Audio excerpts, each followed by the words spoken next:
Bangladesh premier league BPL জমে উঠছে। হ্যাঁ, গেছে কালকে বরিশালের ম্যাচ। এটা কি করছে তামিম না বলেন?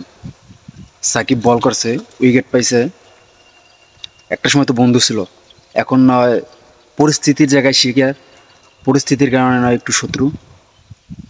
সাকিব উইকেট পাইছে, সেলিব্রেশনটা সে সেভাবে করে নাই। হ্যাঁ, যতই এখন সম্পর্ক খারাপ থাকুক, সম্পর্কটা একসময় ভালো ছিল। তামিম যখন সাকিবের উইকেট গেছে, তামিমের কোনো ভূমিকা ছিল না সেখানে। হ্যাঁ,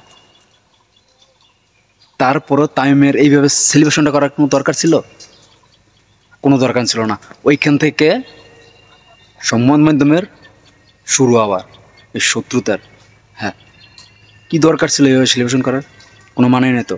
বাচ্চা আপনি, বাচ্চার বুদ্ধি, মানে পাড়ার কোনো ক্রিকেট খেলতে আসেন না, মানে সেটা মাথায় রাখতে হবে। আর তামিম কতটা ভদ্র পেলা সেটা জানেন আপনারা সবাই, এবং সাকিব কতটা মেন্টালি সে রাকের প্লেয়ার সেটা সবাই জানেন।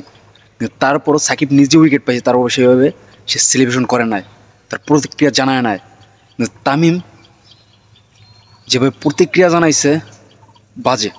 হ্যাঁ, যতই ভদ্র প্লেয়ার হোক সে এইভাবে রিয়াকশন জানানো একদম তা ঠিক হয় নাই। সে পাড়ার কোনো ক্রিকেট খেলতে আসে না, ইন্টারন্যাশনাল এটা।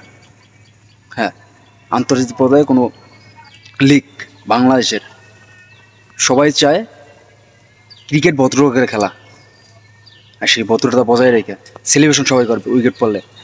এইখানে আরও বেশি হচ্ছে, বেশি সাংবাদিকের জন্য, কিছু সাংবাদিক ফুটেজটা নিয়ে, হ্যাঁ ওইখান থেকে বেশি।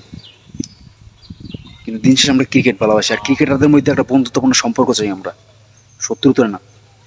এটা কোনো বিনোদনের মাঠ না, এটা আমাদের মনের প্রশান্তি যোগায় ক্রিকেট। হ্যাঁ।